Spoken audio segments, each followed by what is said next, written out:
আসসালামু আলাইকুম। আমি লাকি ব্লগার।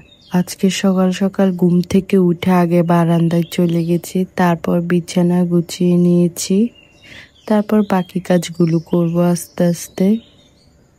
এদিকে আমার রান্না বান্নার কাজ শেষ। তারপরে বাজার নিয়ে এসেছে, বাজার থেকে নিয়ে এসেছে কলিজার মাংস, তারপর সবজি।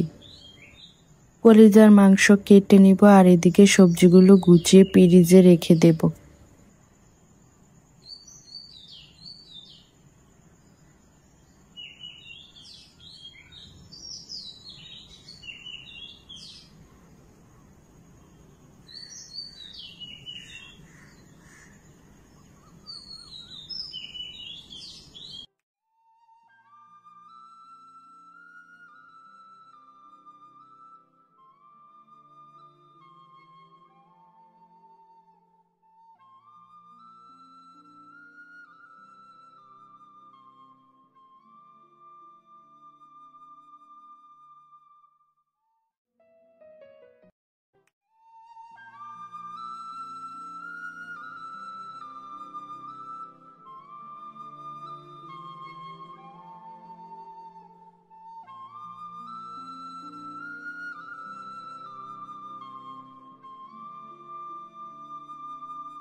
দুপুরে খাবার জন্য রান্না হয়েছে গরুর মাংস আর পুঁটি মাছ ভাজি হয়েছে, আর একটু দই পেঁয়াজি করেছে আমার বাবা খাওয়ার জন্য।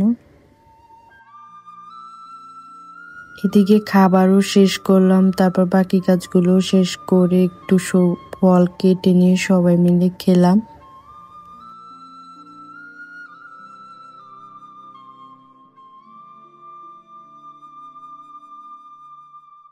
আজকের ব্লগটি পর্যন্ত। ভালো লাগলে লাইক কমেন্ট শেয়ার করবেন। আল্লাহ হাফেজ।